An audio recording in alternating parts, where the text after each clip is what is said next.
I'm JG Michael, and this is Parallax Views.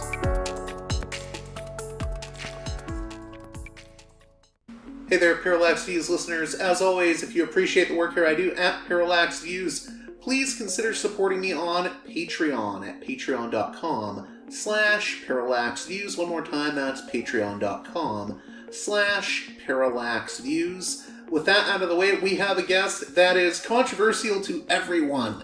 He manages to upset people on the left, the right, and the center.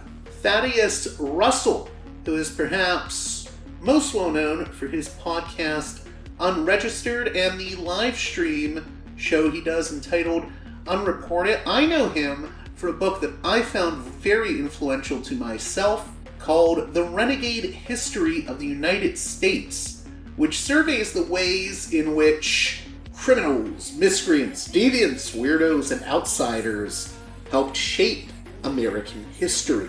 Whether you agree or disagree with his views, I think he's a really engaging thinker, and I wanted to have him on the show in light of some of the criticisms he's had as of late of Trump, elements of what's been called the dissident right, his issues with how the right views immigration, and of course, Trump's betrayal of America First foreign policy principles supported by figures like Tucker Carlson and Steve Bannon, as well as others like Scott Horton of antiwar.com. Trump appears to be getting us into war with Iran. It's looking increasingly likely that the U.S. will enter this conflict between Israel and Iran, and this conversation deals with that quite a bit. We go into a number of different tangents, and I hope you'll find the conversation interesting. I'm sure some of you will at various points find it infuriating, but also hopefully at other times enlightening. With that being said, let's get right to it with Thaddeus Russel.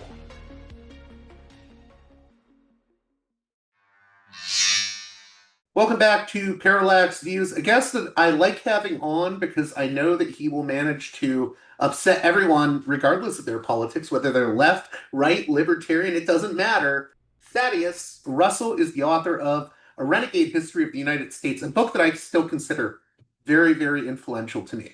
I think it's a book that really needs to be read. And he also co-hosts the Unreported podcast with Michael Weimer, and he has a Substack that he's been directing people to. We're going to be talking about a lot of things related to just the crisis situation we're in. I guess, what are your initial thoughts on, the Trump betrayal of America First? Yeah, well, it is. Sorry, I just got I got some MAGA stuck in my throat there. Yes, I said on Twitter a few weeks ago, and then I just reposted it, that Israel is the rock upon which MAGA will break apart. And I seem to be right, because that was weeks ago when there were just a few dissidents in the MAGA world. Tucker, Candace Owens, a couple others, minor figures, but now it's a full scale revolt. So you have Marjorie Taylor Greene is opposing the war with Iran we're talking about. And also sort of casting, I think she has said a few things, sort of being skeptical about aid to Israel generally, which is pretty amazing and awesome. We got Thomas Massie, of course. Well, Massey, but he's not a part of the MAGA coalition. That's I'm true. talking about MAGA people. So, and then the big thing is the War Room group, which is really, I think that's Bannon's people, right? That's Steve Bannon's people. I think that really is the sort of leadership of the movement, MAGA movement. Sorry, can you hear that? No. Okay, there's a leaf blower outside. Good. Let me close the window. This is insane. All right. I guess he stopped. Okay. So go ahead. So you were saying Bannon's The War Room is sort of the spearhead of MAGA? Yeah, so I think it's fair to say. So I followed Bannon's War Room very, very closely for 2 years, I think.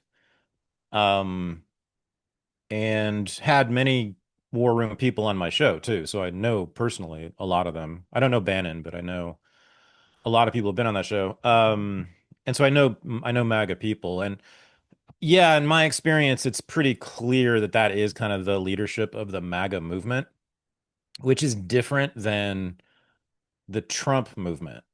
The people who kind of run the campaign and are kind of like directly associated with Trump and his campaign generally, is a different group. There's obviously a lot of overlap, but the people sort of around Trump and who are influential with Trump doesn't include Steve Bannon. I don't think Trump listens to Steve Bannon.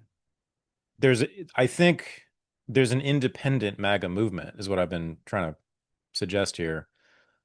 I noticed that 4 or 5 years ago when I was watching it very closely. I watched War Room every single day. I made sure what was going on there because I could see that's where the grassroots really were. And you know this from the ratings of War Room. I don't know the numbers, but I mean, millions of people watch that show.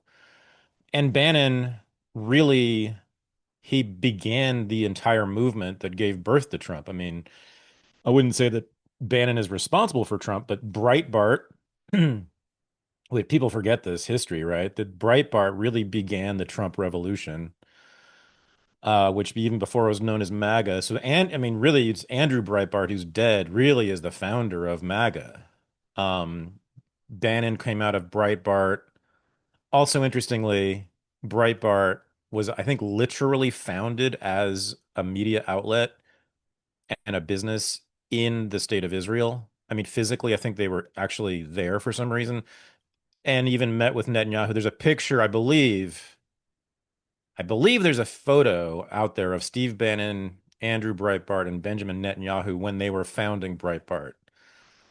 Um, so that's actually a very important thing. That's I'll sort of tell people how far we've come because yesterday, was it 2 days ago?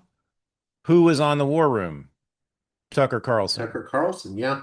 And not just that, he wasn't there to fight with Steve Bannon. Steve Bannon wasn't fighting him. Steve Bannon was listening. I wouldn't say he was enthusiastically agreeing, but he was open to what Tucker was saying about no war with Iran, and by extension, he's basically said this too, we shouldn't be supporting Israel in general.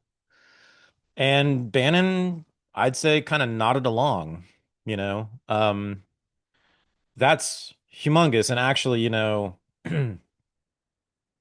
so that signals, I mean, and then Jack Posobiec, who's also probably the number two guy in MAGA, I would say, in terms of visibility and influence among MAGA people. Yeah, well, Certainly up there.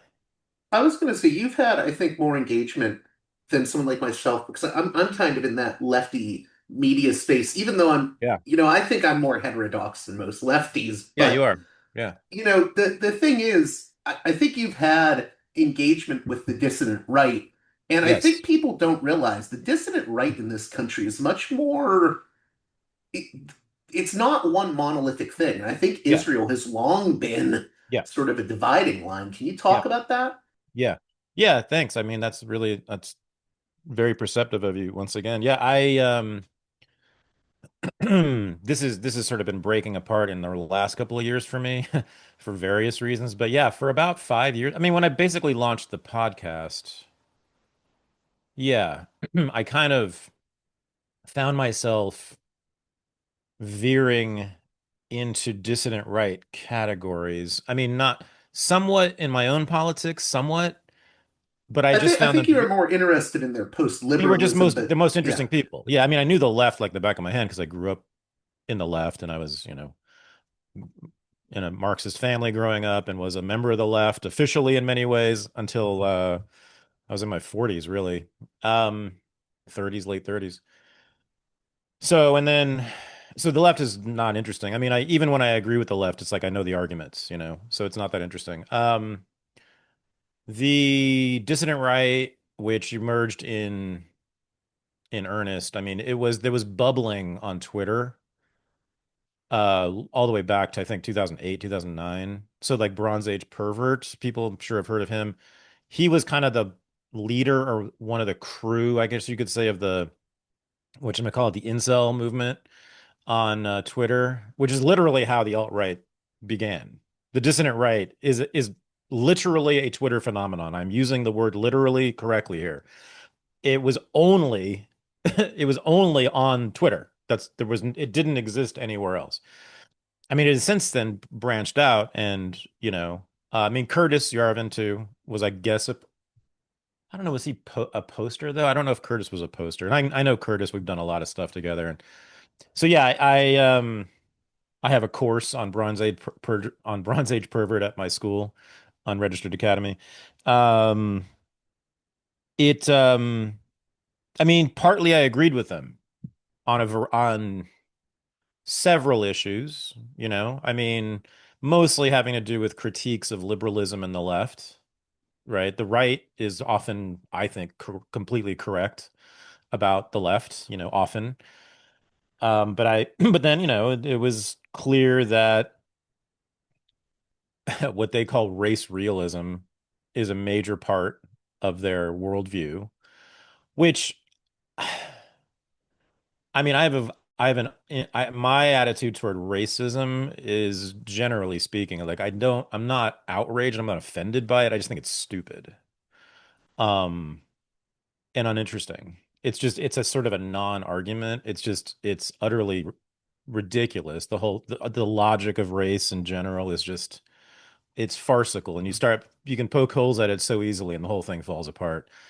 Anyway, so that kind of turned me off a bit, and then what really was the major turnoff for me with the dissident right, which happened about 3, 4 years ago, was the whole groomer hysteria and the whole anti-drag queen thing and the anti-trans thing, which, and I basically hate the trans movement, but I'm a Foucauldian postmodernist, so the original argument about gender being a social construct, I I wholeheartedly endorse. It's just that the trans movement actually ended up overthrowing that very idea, right? By saying, no, I was actually, look like me, but I was born a woman. I really am a woman. I'm Your essentially a argument is woman. it's too essentialist. It's essentialist. Yeah, exactly. I mean, and violently essentialist, militantly and literally violent. They literally attacked people physically But who these didn't. segments of the right are just as essentialist in their own way. Yeah, Yeah.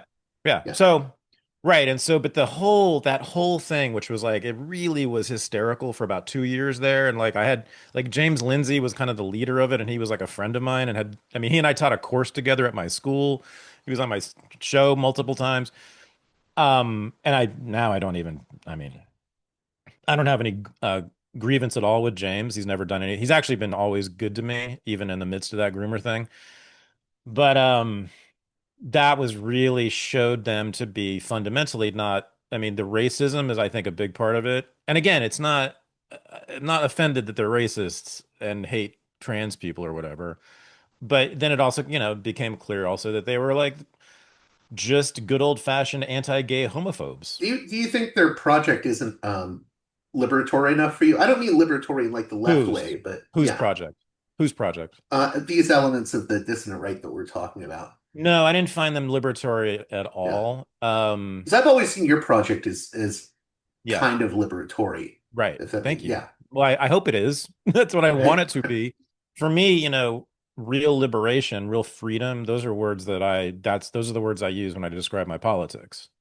right, I want freedom and I want pleasure. I right. mean, basically, and why doesn't everyone, by the way? But anyway, so that's what We need more hedonism. I mean, right. And so I guess that was maybe part of my attraction to the dissonant right. My attraction to the dissonant right was always sort of like my attraction to hardcore punk rock back in the 1980s when I was in high school. It's kind of like I dug the energy, just the rebelliousness and the sort of throwing bricks through the liberals' windows attitude of punk rock, which is what it was. It was originally basically an anti-liberal, I would say. I mean, the Dead Kennedys. I mean, they had Yeah, the yeah, yeah. greatest critique of the Democratic Party you will ever hear in your life. Um, is California Uber Alles, right? Now Jello Biafra literally shills for the Democrats, as does what's his face from Black Flag, my buddy Henry Rollins. But um, anyway, they originally were like total anti-Democrat, which was really sexy to me. But I had no, but like aesthetically, I hated it pretty much. And just there was that kind of like hyper masculine energy, sort of performative, really performative masculine. I always have been put off by that. And that's really the dissident right today. It's very, but here's the bottom line. Now, when you say dissident right, are you only including like what do you include? Because like, would you Well, even yeah. include like the anti-war.com crowd in that, or are we No, describing I'm really, something no, no, different? no. I'm really, Okay, no. I don't include libertarians. okay, okay, Libertarians, in a funny way, are sort of like not even dissident quite. okay. I mean, they are, but they're not, they're above ground. They're not anonymous on Twitter. They are the dissident right is to me largely anonymous. It's really truly an underground thing because you can do that in the today, in the day of the Black Panthers, it meant literally, staying in a safe house so that the cops couldn't find you. Now Okay. you can do it on See, Twitter by being an anon. You can launch a political movement that can win elections and change governments, simply by having an anonymous Twitter account. I was Um, thinking in more broad terms with regards to the sort of at times you would see anti-war.com types uh, mm, coalescing with maybe Steve Bannon on certain Buchanan, issues, et cetera, et like cetera. Yeah, Buchanan, right? yeah, Like the yeah. Buchanan. Buchanan. Yeah. So that's the paleocon lineage, which not so much Buchanan himself, but the paleocon tradition. I adore it. Even though I'm not a paleocon, it's maybe my favorite ideology that I don't hold myself. But there's a which comes out of Edmund Burke. So it's classical, otherwise known as classical conservatism. Um, it's a well, first of all, it's fundamentally anti-imperialist, right? Burke was really the original anti-imperialist thinker. And not just that, his argument is just, I keep using like aesthetic words, but it's true, it's beautiful, because it's about organic development in localities rather than universal principles being applied like through the French Revolution. All men should be made equal, and which ends up meaning cutting off people's heads so that everyone's the same height. Um, and Burke just has the best critique of that. And he was an opponent of the British Empire for these reasons. I mean, but again, he just lays it out beautifully. So that's the lineage, paleoconservatism, which comes from Burke, and in America, it kind of took a turn through Buchanan a bit in the 80s, and then Justin Raimondo was I comes from that remember reading too. him a lot in high school. Ramondo Yeah, was, yeah, yeah. Justin was like a huge pain in the ass as a person. But everyone should go read his column in antiwar.com that he published on September 12th, 2001. I say this all the time whenever he comes up. That's maybe the most heroic piece of journalism or writing in my lifetime that I have Well, seen. yeah, because he was basically going against the sort of seduction that was going on. Where we're all being seduced into the beat of the war drum. Yeah.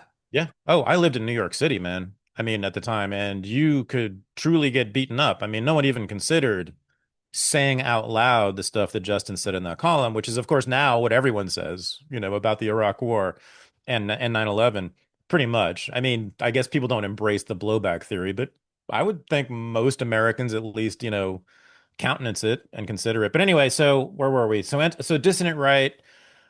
Um, I don't include the paleocons. Yeah, because Buchanan's been around. Like that's the other thing. That's what I really meant, I guess. Libertarians and paleocons and libertarians predate the alt-right and the new right and the dissident right. They've been around which is sort of their own establishment in their way, and they're not anonymous. We all know that. I mean, it's truly important.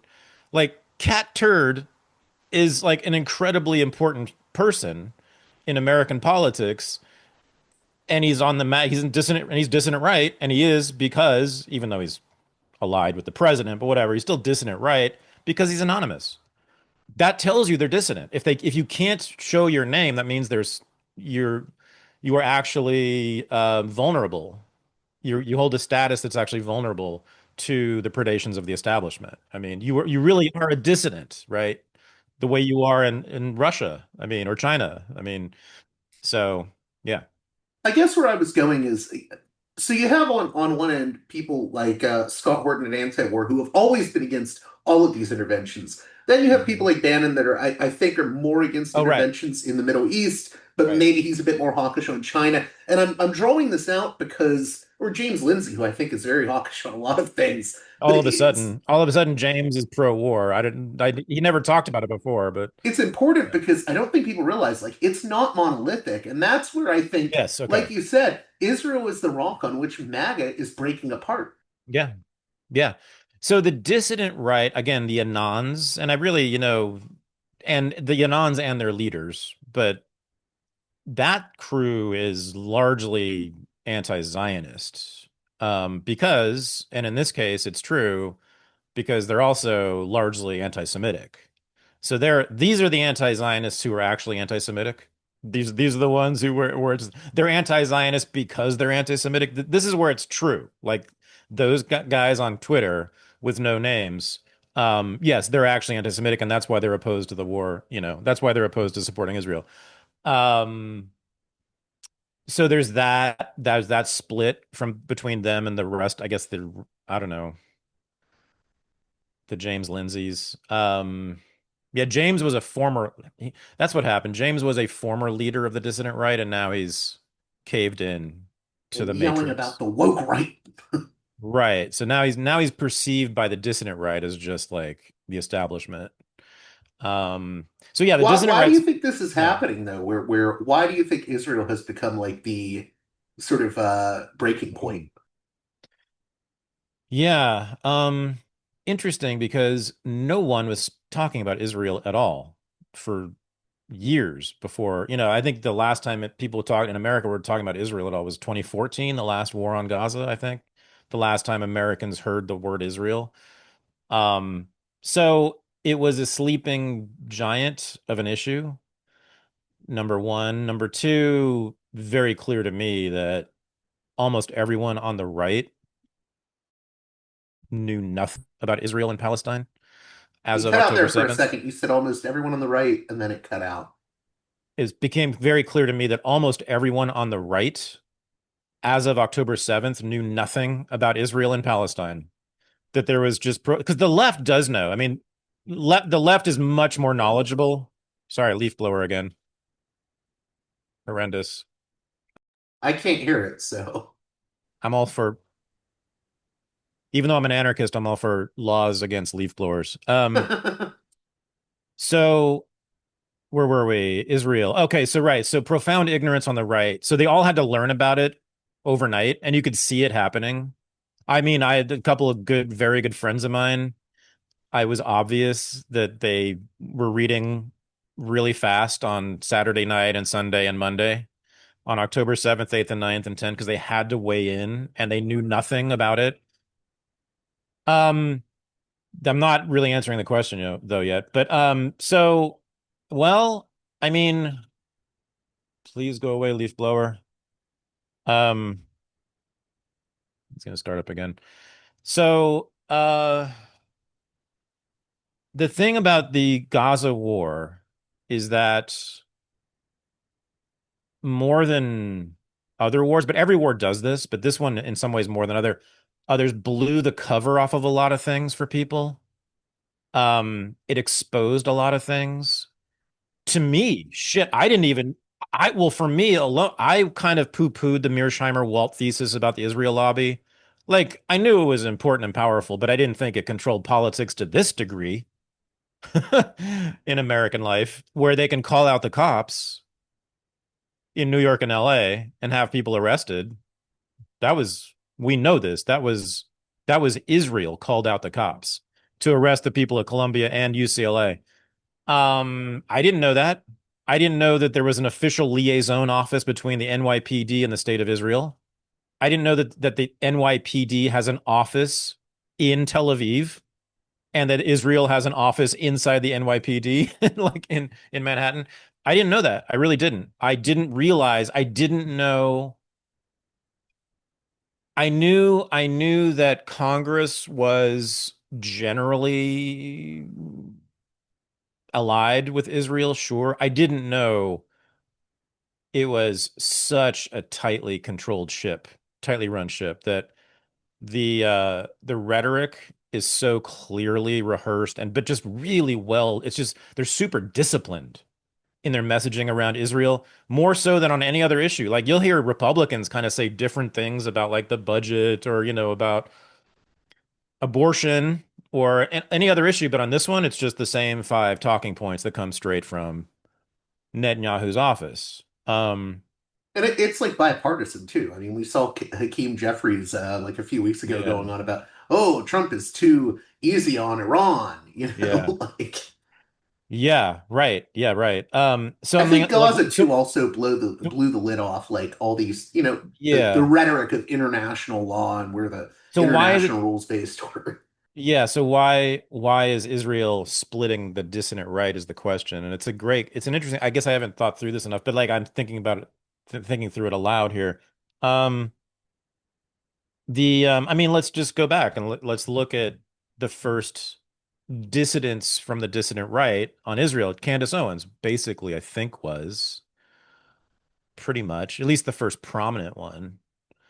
And it was simply because Israel fucked up and showed themselves killing children.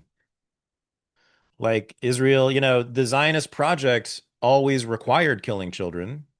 They always knew it required. The Zionists said, the original Zionists, all of them, Herzl, Jabotinsky, Ben Gurion, every single one of them said, the indigenous people are going to rebel because all indigenous people rebel against colonization. This is a colony. They're going to rebel against us. It's going to be violent. We're going to have to kill them. I mean, they said it. And so they said this is going to be an eternal wartime state. Great idea for Jews to be in a fucking eternal wartime state, by the way. But anyway, they knew it and they went ahead and did it anyway instead of moving to New York like my grandparents did.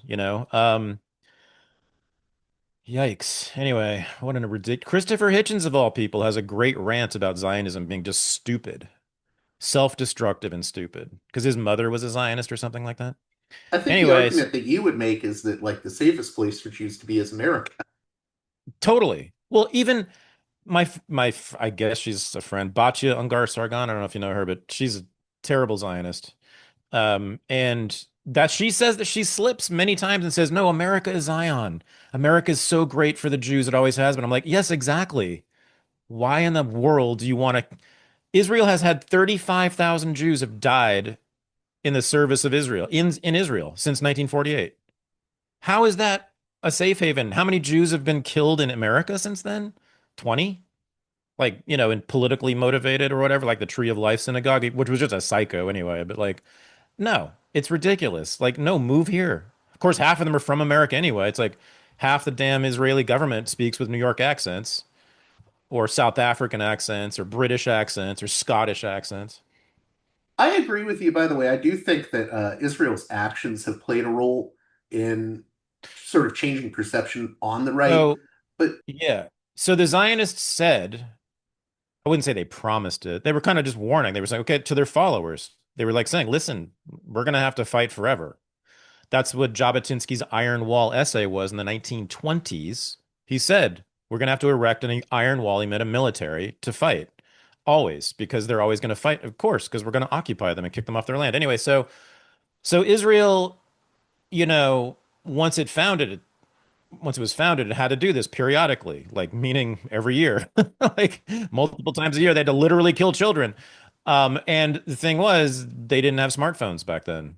And, the American media was too afraid to go into places like Gaza and report on these things. Now, Israel did look bad to Americans. There were times. I mean, I think people forget there were 5 operations in Gaza where they killed like more than 1,000 people before this one, and the last one was 2014, and those were not good. I mean, those were showed like mass, whole buildings destroyed and some dead children and stuff, but this has just been, I mean, Jesus fucking Christ. I just tweeted today I mean, they did killed 60 civilians trying to get aid yesterday, and the bodies, you can see all of them in the video, and like you can see the intestines and you can see the this is just yesterday. This is just the latest. And they've done like 300 in the last week, killed 300 or something civilians in the last week and shooting them at the aid station. And oh my gosh. I mean, okay, why are we not surrounding that country right now? Like with a human chain or something? Like, I mean, it's getting to the point where as a lifelong anti-war guy, like, I mean, Max Blumenthal said this, and it kind of caught me short, but I'm like, at this point, if there was, this wouldn't happen, but I mean, I might favor a US invasion of Israel. Um, I mean, I can't have children dying like this. I don't like just not.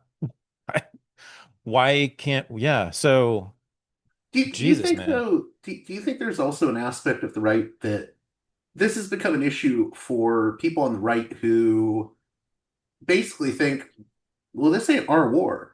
Like, this is Yeah, so I'm Israel's getting, yeah, war. so It's I'm they got fleshing into out, yeah. So the it. dissident right, Candace Owens, it's funny. I guess she did end up there with the America First opposition to Israel, but really it started, I saw her talk about this. It really started just with her seeing, because she knew, no, she said she knew nothing about Israel at all. She was vaguely Zionist because she was around what's his name? Ben Shapiro, yeah. No, well, yes, no, but also, but earlier was Prager, Dennis Prager. So she was like an acolyte of Dennis Prager, and then he's a humongous Zionist. Oh no, it's just the dead kids, and she was a recent mom. I mean, just that real basic like human impulse that we have. But she made it. She connected it, and then you know what it was? I think, and then she found out how powerful Israel was, and how powerful the Israel lobby was, and I think then the dissident right got pissed off about it. Um, and that dovetailed with actual anti-Semitic stuff about how Jews control Hollywood, which they do, by the way. They 100 I used to be a member of a Jewish Hollywood family, in fact, and and they would joke about it. Jews 100%, of course they control Hollywood. It's just they don't do it for political reasons, and it's not coordinated. It's just that every other person's Jewish. I mean, it's almost more than half actually among like executives, among the suits, I would say, in my experience, probably more than half are Jewish, which is remarkable. And the media too. I mean, the media broadly is not quite as Jewish as Hollywood, but it's close.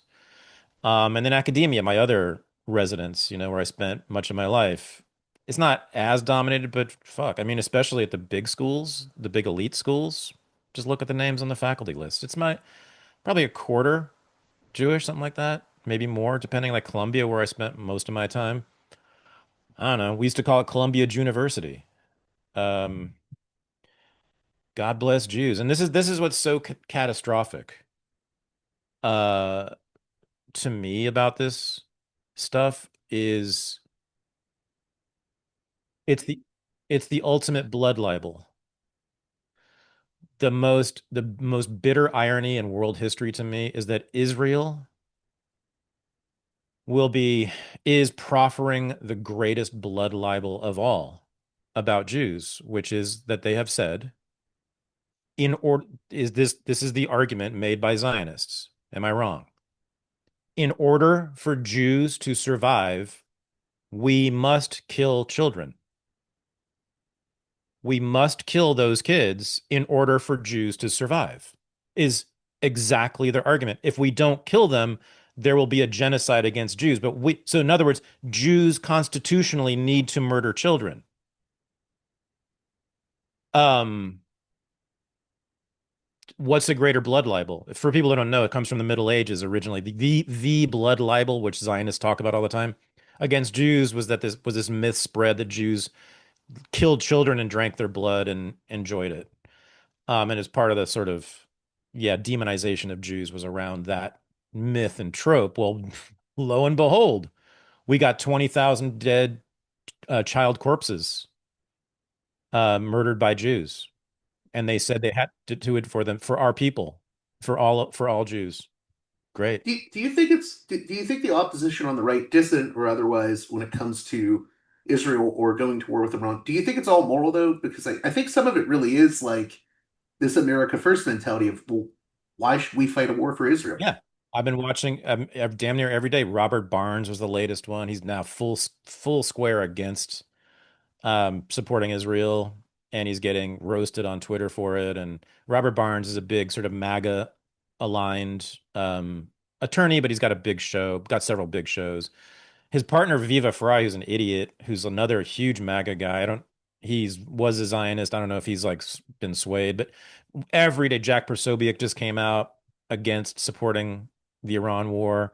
Um, yeah, so I mean, and those are the guys, as you're saying, who do it for the good reasons, which is the America First reason, which is like the whole point of Trump, we thought, was to be America first and to end foreign aid and to stop getting involved in other people's wars. And they're feeling a huge betrayal, and I'm really glad that they are. Even like what's his face, that Sean Farish guy. Maybe I'm being too online here, but that guy who does the big impersonation of Trump, but he's also a huge MAGA guy. He's got like 500,000 followers or something. He's pissed off at Trump. I mean, it's something else. And in the immigration too, the fact that he caved in and laid out all those exemptions for the like four of the biggest industries that hire immigrant labor. What was it? Restaurants, hospitality, farms. I was like, oh, okay, just that, huh? Just the farm workers of California. Okay. Yeah, I mean, they're pissed. I mean, I'm not. I love it. I'm open borders, but they're pissed. And then the next week he does Iran. I mean, they don't know what the And what's hell. crazy, not to interrupt you, but what's Yeah. crazy is he knew. He said he knew. Trump said he knew. He's like, I knew exactly when they were going to do the strike. Yeah, I mean, we're still debating this. There's still an argument about, and I'm not, that story changes a bit every day too. I mean, I've seen many, many really smart people who I respect say that Trump fooled, and that's been my line. I said it on Twitter, like that he engaged in the ruse. Yeah, I think you've argued that he wasn't dragged into it. Yeah, yeah, no, that's basically my position. But there are many, many smart people who have said not quite, that he was just kind of stupid and kind of talked into it at the last minute by Netanyahu. And I don't know that he knew. I mean, we do know he knew about it. Yes. And he let it happen. Yes. He gave the green light. Yes. Did he like, was it this whole grand strategy of pretending to be in negotiations and wanting to get a settlement with the Iranians, just to fool them into complacency? That's the argument for most anti-war people.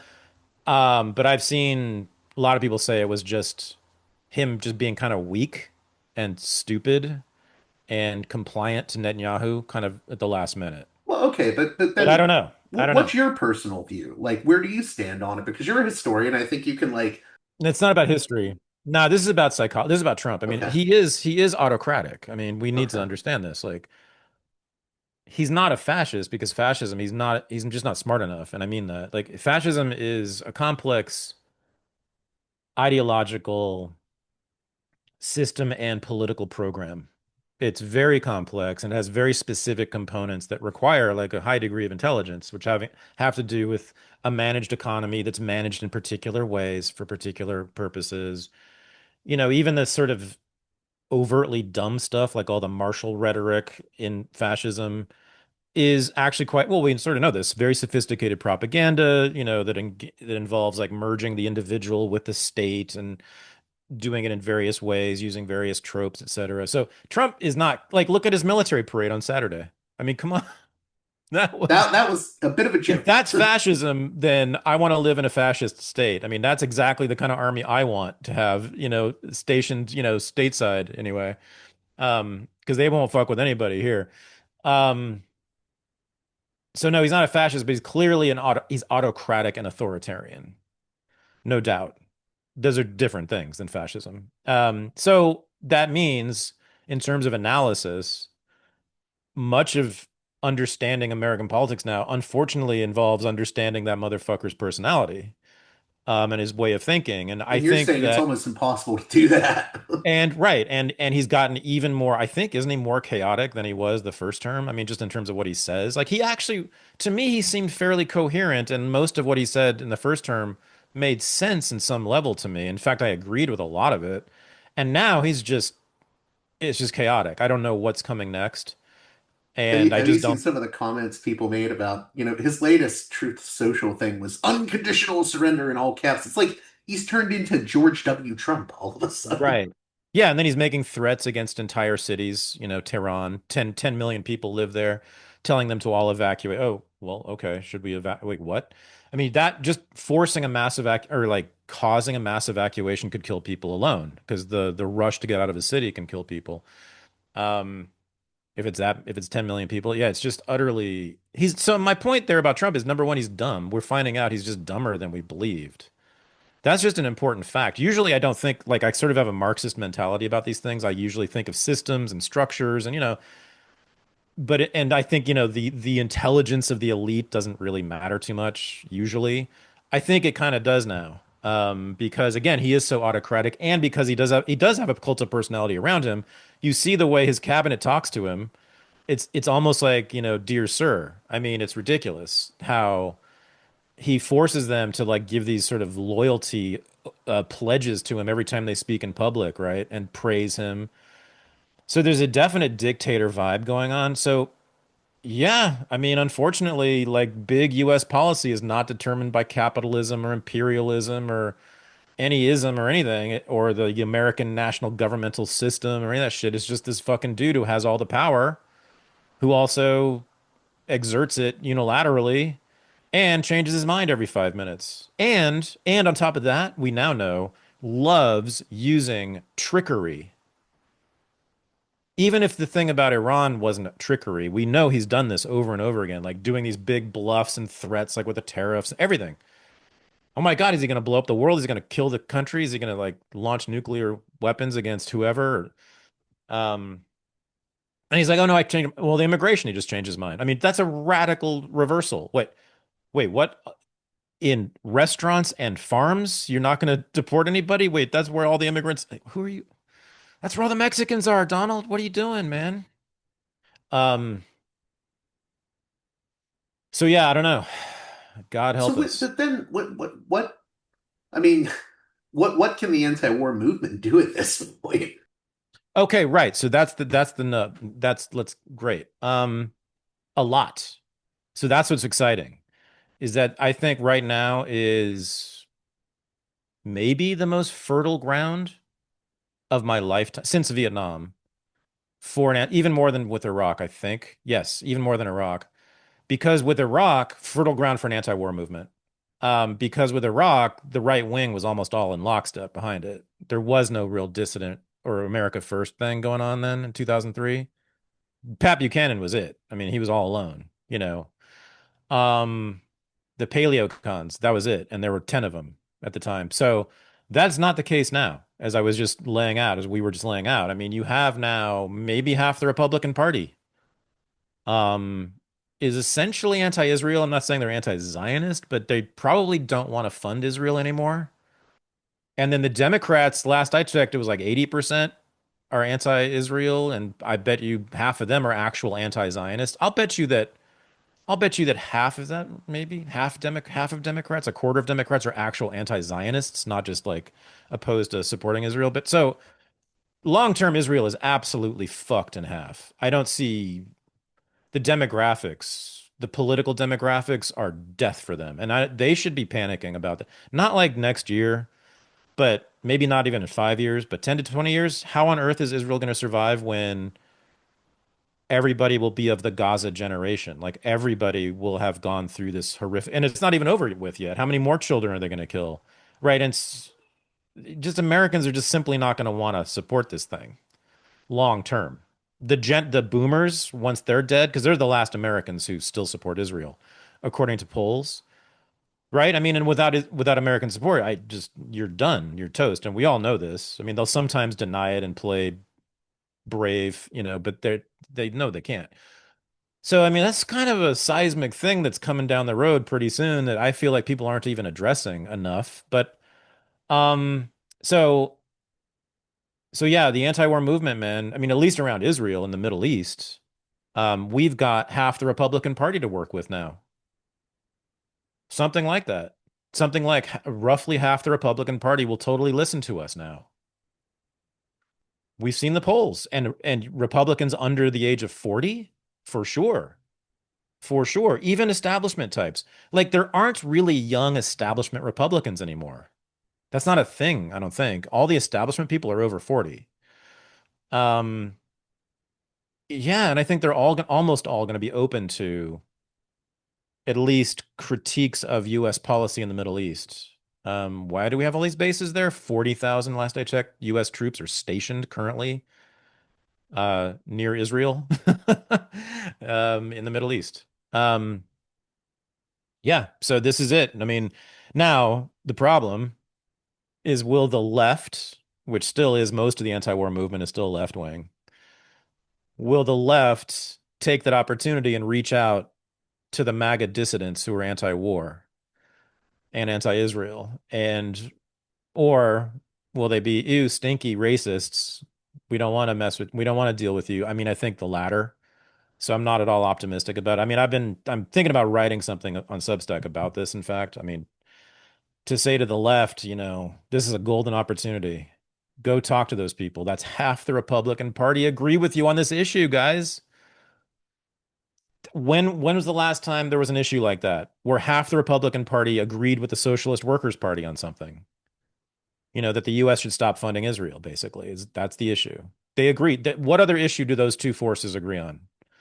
Nothing. So here it is. But no, the left is too stupid and too locked in its own little fantasy land, and too the problem with the Palestine Solidarity Movement, and I am going to write about this eventually, is that they're so interested in identifying with Palestinians, identifying as Palestinians, wearing the keffiyeh, flying the Palestine flag, chanting slogans that are totally fine, that I agree with, but they're Palestinian slogans when they're American kids, on college campuses in America.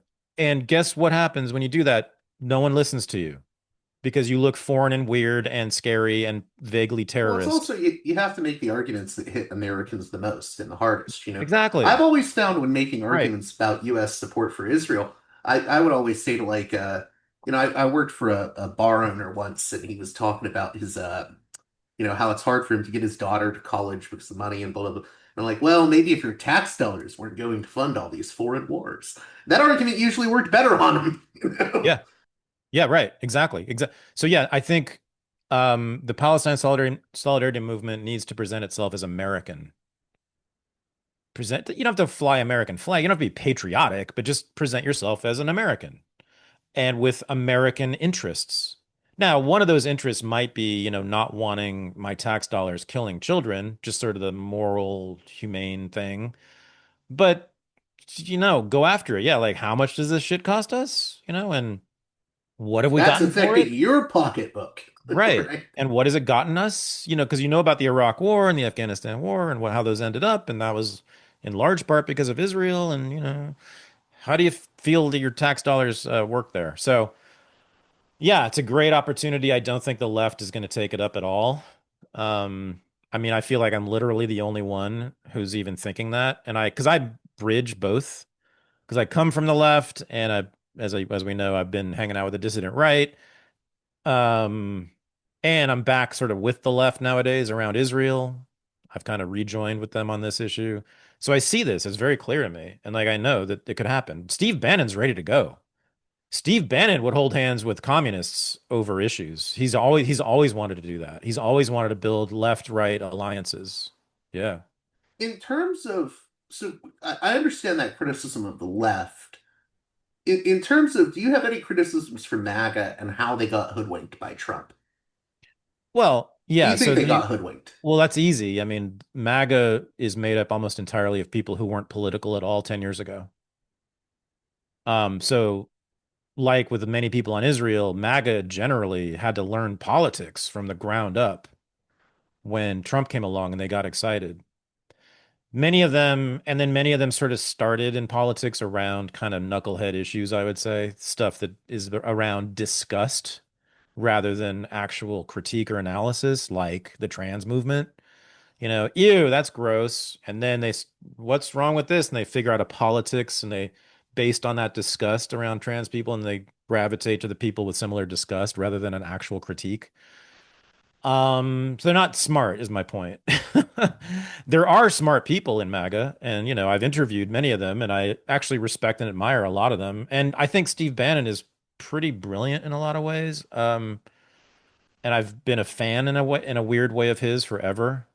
I think he has a very important. I mean, everyone should have Steve Bannon in their regular diet of media intake because, Why is that in your well, view? number one, he's the leader of the MAGA movement, so which is the biggest political movement in the country.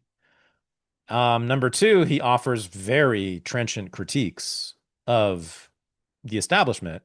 And number three, he still is he's outside the establishment. As I said, he's not with the Trump people. Trump doesn't listen to him. He's running the movement that supports Trump, but not always. And right now, guess what's happening? He just had Tucker Carlson on his show, and they're both pissed off about what Trump's doing. Um, so yeah, and he's smart, he's interesting. Also he has a politics that is there's a fascistic element to it. Um, Again, I'm not endorsing any of it. I just think it's interesting, and I think he's really important to listen to. Steve Bannon and MAGA is basically, you know what they are at core is they're the Roosevelt's New Deal.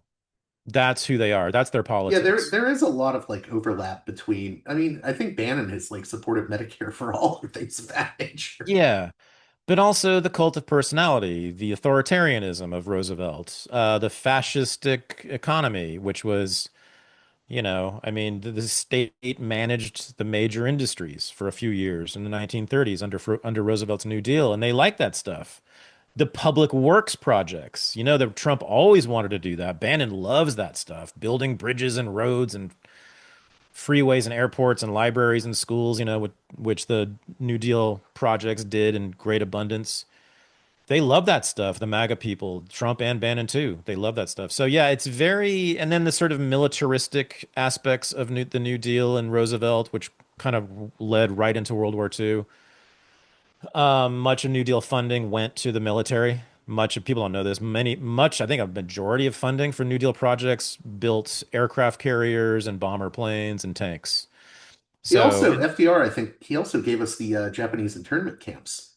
and he certainly did. Yeah, I mean that's a whole. I'm writing a long thing about that in my forthcoming book. But yeah, so it's also in Renegade History too. Some of that stuff about the New Deal being fascistic and militaristic. So yeah, I mean, this is not an endorsement of Trump's attraction to the New Deal, but I do think that's their politics. Now the odd thing there is that Roosevelt was an arch imperialist, and I mean. To me, he's the greatest, certainly the most successful of all the American imperialists. He conquered the most ground and he seized effective control over more territory than any other American president ever by far. Kind of established. I mean, he did establish, the whole post World War II American order. Um, The national security state. Yeah. and the national security state too, and including the FBI. The FBI was a rinky-dink little outfit before Roosevelt, but he's the one who jacked up the FBI and made it into like a mammoth law enforcement surveillance operation. So, now how I would love to talk to Steve Bannon if I ever get the chance. I will ask him about this. What do you think about Roosevelt's foreign policy? What do you think about World War II? Now he's going to say, "Oh, of course we conquered Nazism and defeated the Japanese who attacked Pearl Harbor, and that's all good." But like, is that the extent of his knowledge of what World War II was all about? I kind of doubt it. I mean, got to have some reservations about it, right, Steve? And of course, the grand vision behind it, behind the U.S. entry, was to create the global American empire, which it did. So that you got to have some reservations about that if you're MAGA. So I want to talk to Matt. I've never heard MAGA talk about this. I want to talk to MAGA people about that. Do you think Um, that MAGA just has certain blind spots still, or like they're learning, as I in the way said. They've only been liberals do, or not yeah? Steve Bannon, but most MAGA people are they're brand new to politics still. Like they're just new to it, which is fine. And then in a lot of ways, I like that because they're much more flexible or usually flexible, I think, and they're thinking. But yeah, they're just new, and a lot of them are just straight up dumb, just like people on the left. I mean, like liberals. A lot of liberals are just straight up dumb. They don't. I mean, most Americans are just very dumb, especially about politics. They don't understand it. They don't know anything. They don't really care. even if it's explained to them. Usually, most like 90% of Americans are like that. I mean, unfortunately, whatever, maybe fortunately, they're busy doing other stuff. Americans just don't. Go talk to your neighbors. I guarantee you they have no idea what we're talking about, right? Unless you live in a political commune or something. Like Americans are idiots about politics. Okay, I wanted to ask you, taking this back around to the betrayal of the America First movement. I mean, what's your biggest assessment of that, or like, what do you think we need to think about critically in terms of the way Trump has just thrown? I mean, he called Tucker Carlson a kook yesterday. I mean, now he's talking about unconditional surrender. He's talking like Bush. So what should we take from that? Um, which part? What do you mean? Well, just the overall betrayal of any sort of like anti-interventionist sort of thinking in the Oh, sort of Trump White House, because it seems like that's like out the oh, window.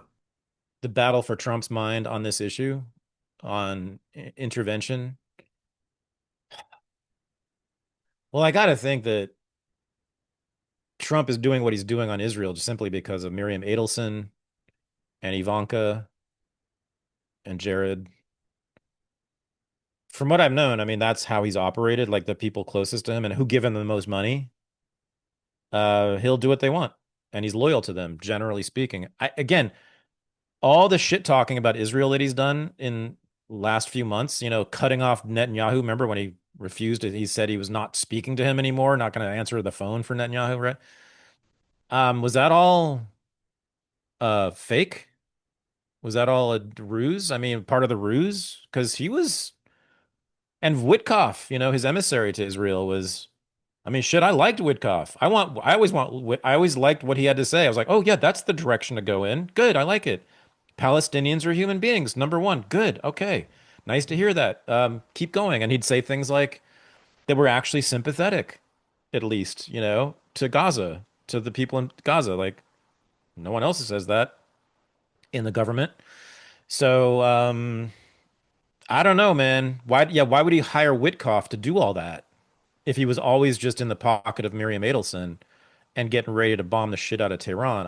I don't, it's just hard to read this guy. I don't, right? I just don't know what else to say about him. I do think, I guess those loyalties are exerting themselves. Ultimately, I don't know. I really don't know. He really said he didn't want to go to war with Iran, and now he really wants to go to war with Iran. Yeah, it's almost like a switch was flipped. Right, but that doesn't make sense either because we've known his ties to Israel and the Israel lobby for years and years and decades. And we know about Ivanka and Jared. I mean, that's probably the major influence. His son-in-law is like one of the most important Zionists in the world. About the Kushners and the Netanyahus? Yeah, yeah. Right. I mean, Netanyahu stayed at Jared's house when he was a kid or something like that. You know? Yeah. Anyway, I don't know. I mean, and it sounds like the thing he said on Air Force One, yes, I guess yesterday or today about like he doesn't want a ceasefire, or he's not, what does he say? The objective is not a ceasefire, it's something else. Just sounded to me like it's defeat of Iran, like Yeah, I of mean, the it seems like it's almost 100% certain now that the US is going to be directly involved in this at some point. yeah, I Or mean at we least saw that's my them. fear. Yeah. Well, yesterday I haven't checked yet, but like there were maps of the US planes heading east from Germany, from Europe, from Saudi, I don't know, from all the bases, planes just heading toward Iran. There were some other telltale signs too. But yeah, I think we're going to be bombing Iran. We might right now, who knows? I mean, any minute now. I think that's everyone thinks that. I think it's pretty clear. Unless it's some big bluff by Trump. Who knows? It could be. It could be at the last minute. It'll be like psych, and he'll turn around the B-2 bombers. I don't know. Hope so. Um, it's possible. His rhetoric is sort of like his big bluster threat stuff toward Iran. You better capitulate now. You better surrender now. He's done that before and then like pulled back at the last minute. I don't know. That'd be weird, but then again, Trump is the weirdest. What do you think the worst case scenarios are going forward the next few weeks? I mean, obviously, full on war, all out regional war is the big one, but Um, I just want to say one thing about Brian Berletic. Do you know him? New Atlas. I YouTube don't channel. think so. No, no. Anti-imperialist. He's kind of, the Duran. Vaguely, yeah. Yeah, so the left needs to get hip to this whole like culture. There's a whole crew. Um, they're all excellent. The Duran's the best, but there's a lot of them are quite good. They're like they call themselves sovereigntists or anti-imperialists. So they're kind of sympathetic to nationalism a little bit more than the left is. That's the difference. They don't really talk about that, but that's kind of where they're coming from. So, but like their critiques of everything, US foreign policy is like spot on, and they know geopolitics like nobody else. And so they're not lefties, and they're not really rightists either, but they're whatever. They're kind of realists in the foreign policy world. They'd be called realists. Um, Almost like John Mearsheimer or Stephen Walt, Kenneth so Waltz. Mirsch, Yeah. yeah, so right, those guys are. It's still a little different, but Okay. it's close. It's close. Yes, it's close. But the Duran I strongly recommend, especially on all things NATO, Ukraine, Russia. But they're also great on the Middle East. They're great on everything. They're amazing. But anyway, Brian Berletic is another one of these guys, and he has a big channel called the New Atlas, and he was just saying today on the Duran, as a matter of fact, that he sees this not, believe it or not, as Israel's war. He sees it as the United States Okay, that's using Israel. interesting. I know, using Israel.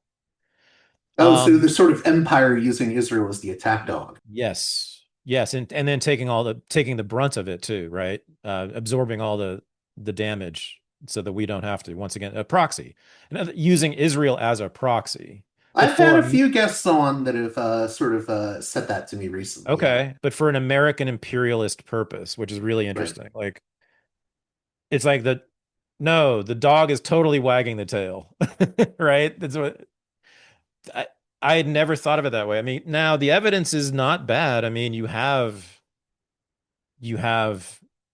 Bush, right? Didn't W. Bush start basically at least yeah, right, axis of evil. Yeah, so it starts all the way back in like even before the Iraq War, I think. The entire 21st century, the United States government has been actively plotting against Iran, plotting for regime change in Iran. I mean, just look at what the Voice of America has been doing, like with these radio stations all around Iran, piping in this propaganda since that's been 25 years solid, 24/7, piping in propaganda, prepping. That's for regime change, trying to convince the Iranian people through radio programs to overthrow the government. So now Netanyahu comes along. He also wants to overthrow Iran, but whose project is it primarily? And I guess Berletic is just saying that yeah, they're using Israel because they want to take on Iran too. But a regime change war in Iran could very easily backfire on Israel, whereas it probably won't backfire on us, at least not as badly. Maybe there will be some terrorist attacks down the road in retaliation for it. Well, Maybe some. that's what's interesting about. I was commenting yesterday. All these people complain endlessly. All these like liberal centrists complain endlessly about the return of isolationism, and I'm like, well, it was always inevitable that there was going to be a return to this idea of, well, why do we have to get involved with these wars? I mean, this is a country that only has two other countries bordering it, and it doesn't really have that many threats to deal with. Why would it want to get involved in wars? As Trump said, the two big beautiful oceans separate us Right? from Right? separate us from trouble. And I mean, this may be the thing I'm most grateful for to be an American about is those oceans. We just simply, not until air forces get a lot more crazy powerful are we gonna be bombed. I don't think. I don't think it's really gonna happen. So, yeah. I forget where we were, but Well, I was just saying, I think you were saying this could end up worse for Israel oh, than right. necessarily the Well, US. clearly, I I'm mean, very already, skeptical of regime change. I Like, mean, they've already had even dozens if of you, dead mhm. people. Yeah.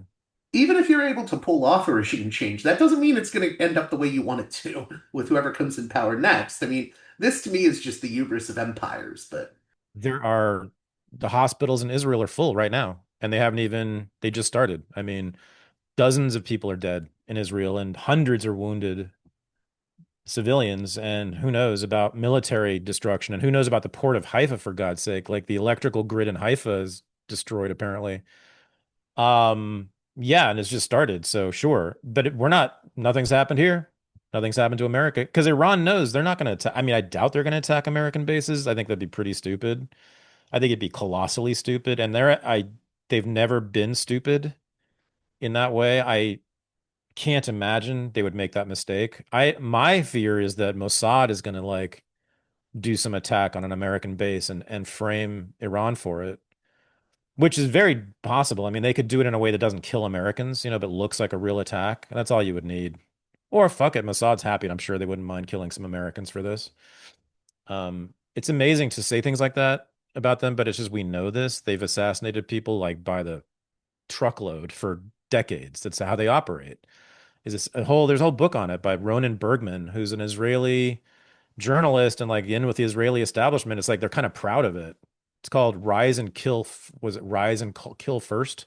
Is the name of the Yes, yeah. book, and it's about the whole history of Israeli assassination campaigns, which is how they've done business since before Israel. I mean, the original like Zionist gangs, that led the war. Oh, you mean like the Stern Gang The and yeah, Stern yeah. Gang, the Irgun, the Leahy. Yeah, Leahy was the Stern Gang. Yeah.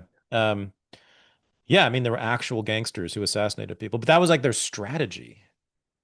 Kind of amazing to have a strategy of assassinations. That's how you. Do you think this all necessarily ends in the regime being toppled in Iran? Because I see a lot of like people triumphantly saying that, and to me that's just like war fever talk. I'm like, you don't know that.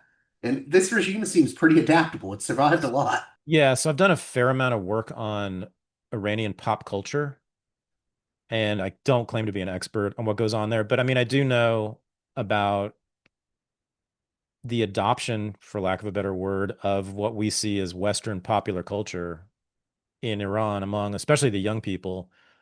And from what I can tell, it's roughly half. I mean, it's some large and it's certainly a majority of young people under 40 are really not into Sharia law. They might be officially Muslim, but like I think a majority of women don't wear hijabs anymore. I think it's now reached that point. I know it's common. I know it's common for women not to wear them in Iran, which is amazing.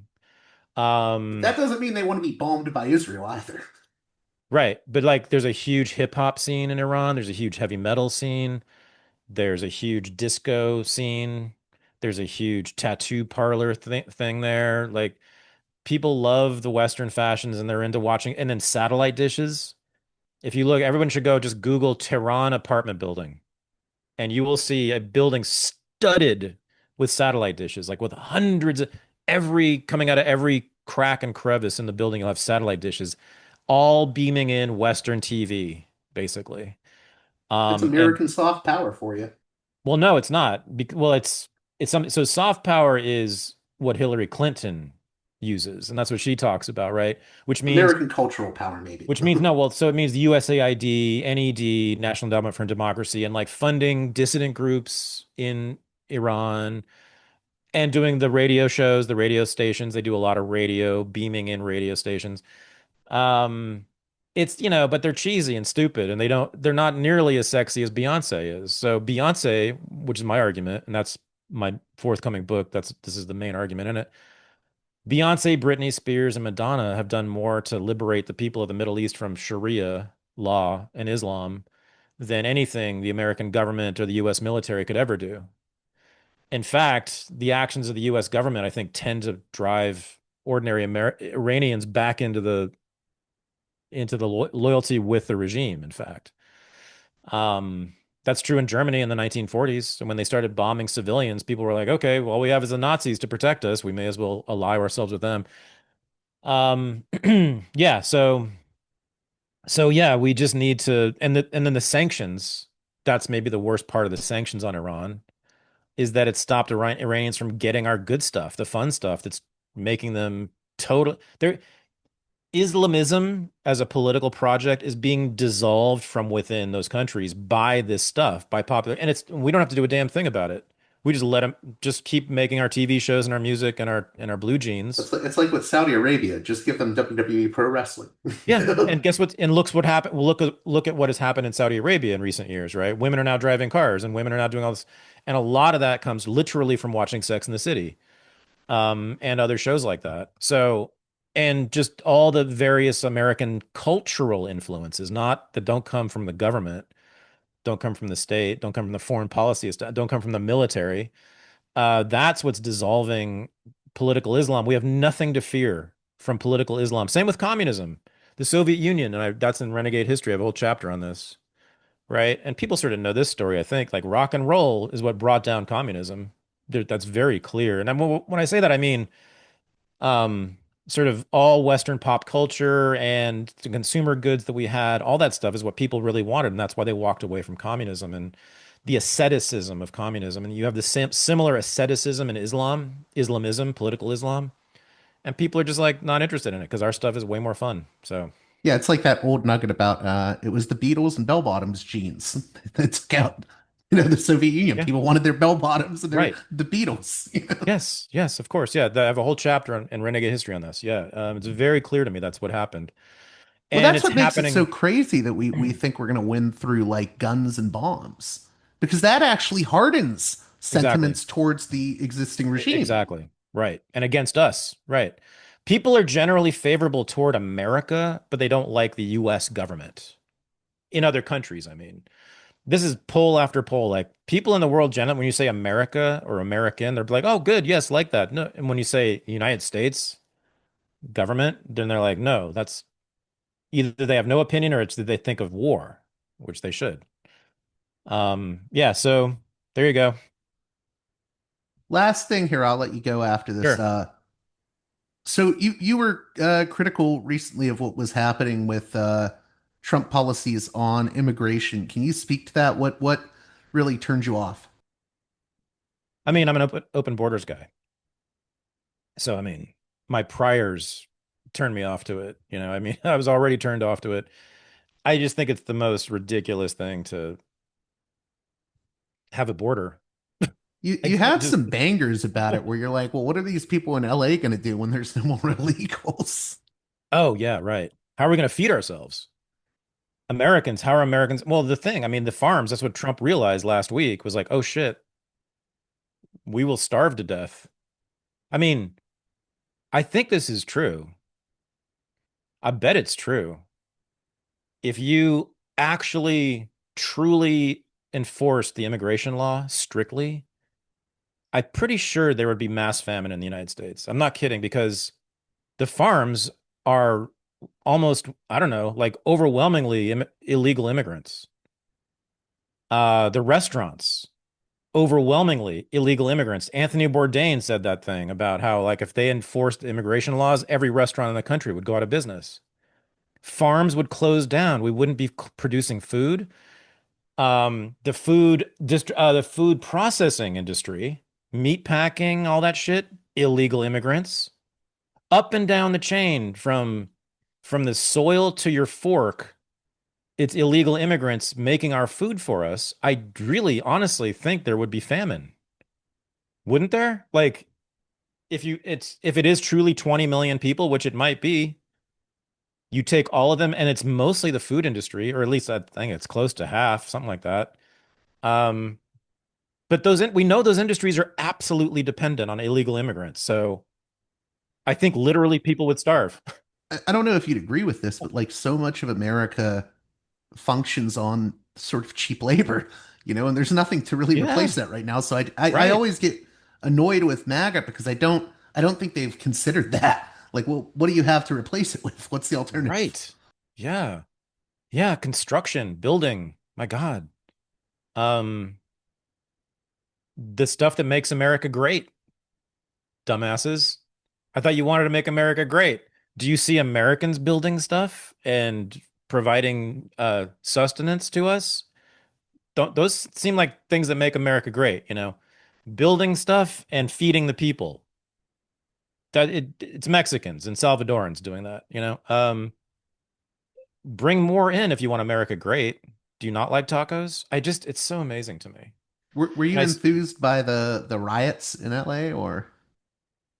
I mean, I'm all for it. I mean, waving the Mexican flag, I do get the contradiction there. I mean, I don't think that made a lot of sense, but the general rage, it's like, yeah, especially in Los Angeles. If you know LA at all, and I lived there for 8 years, it's like much of LA is really a Mexican town. I I mean, it mean, kind its of, name is Los Angeles. yeah, but like it even feels like it, and not the West Side, but like most of Central and East LA, it just feels like Mexico pretty much owns it. Not that it does politically, but there's so many Mexicans and Mexican Americans, and What and was it then that you said a while back that I think you said that like anyone who knows California knows that it's just as much part of Mexico as it is the US. yeah, right. I mean, even where I am, the Bay Area, it's not quite as Mexican, but like it's just, I mean, and really Latin American now. I mean, Central Americans. I lived in I lived in southern Koreatown for a bit, and it's like all Salvadorans. They're chickens in the street. I mean, it's like it really does feel like Latin America. A lot of LA does. Not the western side and not the northern side, but much of the central LA is Mexican as hell. Yeah, and so I get it having these like ICE cops come in and then snatching people out of their jobs, like out of, kitchens and Home Depots and the war on line cooks really makes a lot of sense to me.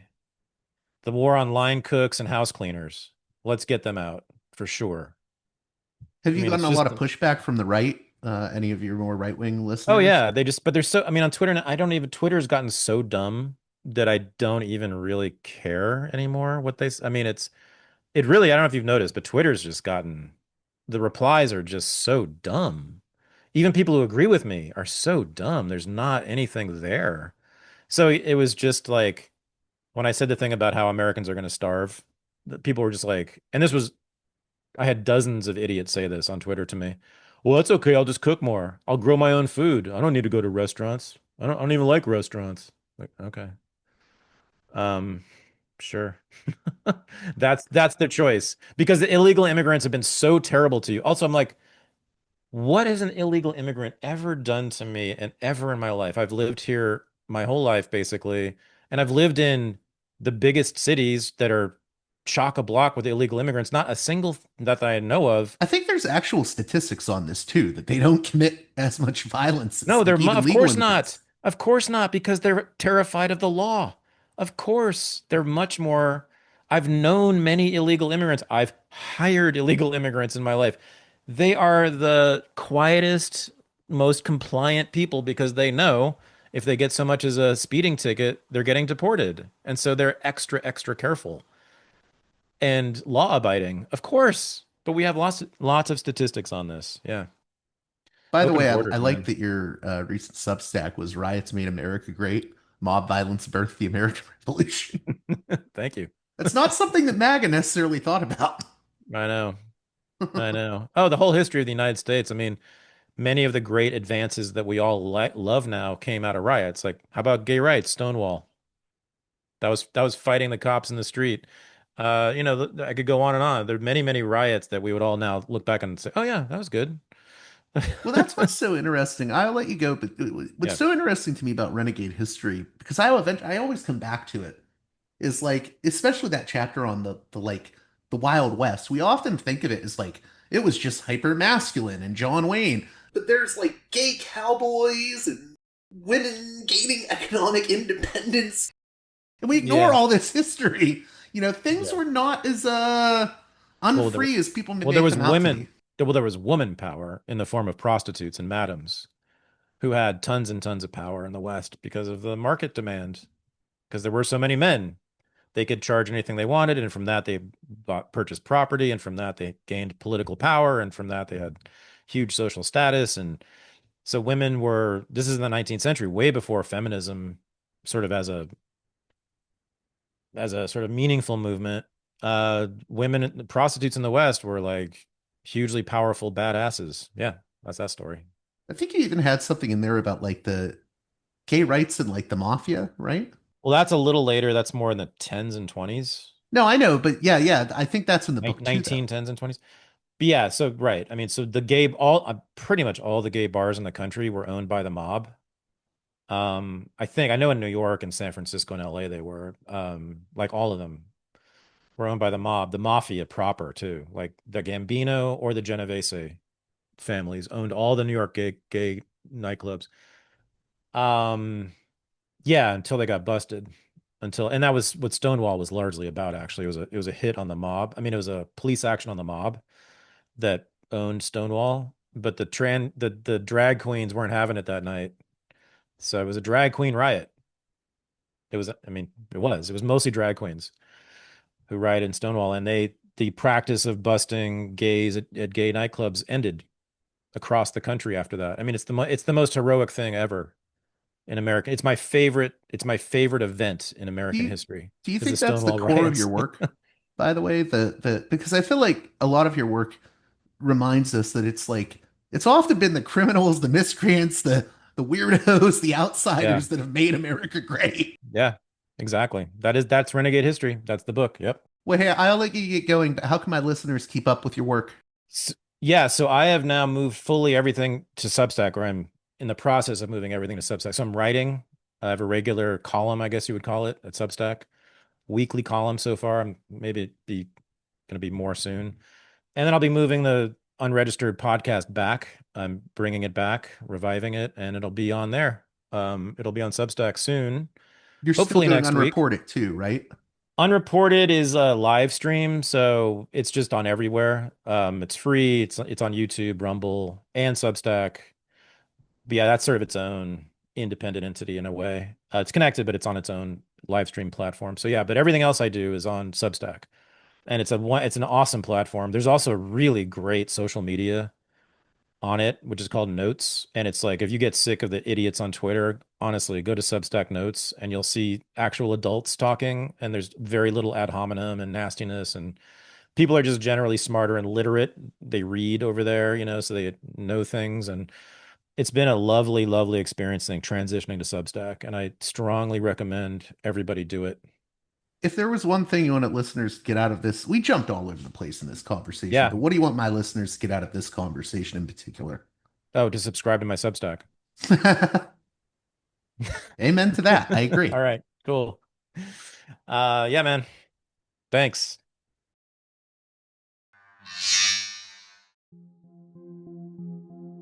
This edition of Parallax Views brought to you by the $10 and above tier supporters of Parallax Views on Patreon.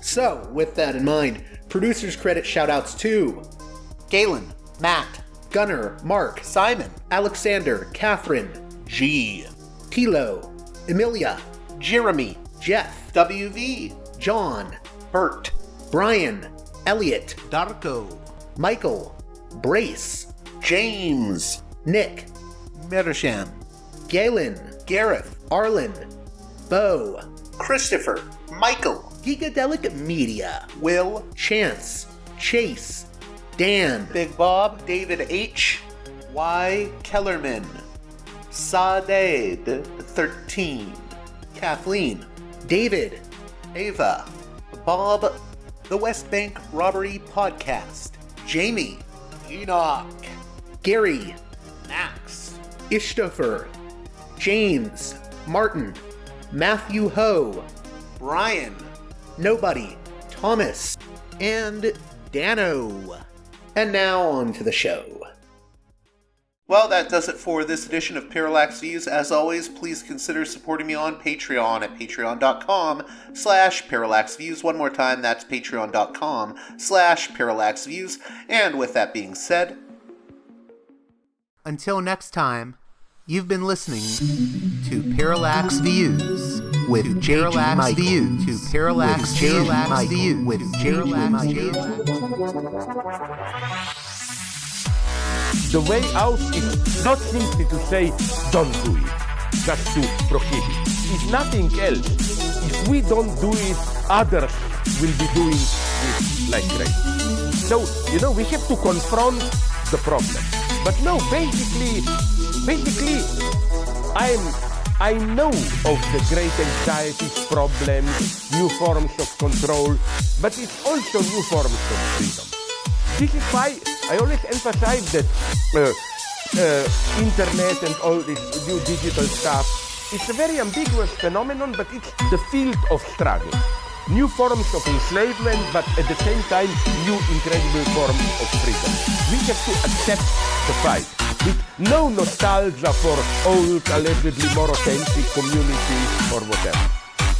I'm not afraid. I'm not afraid. I'm not afraid.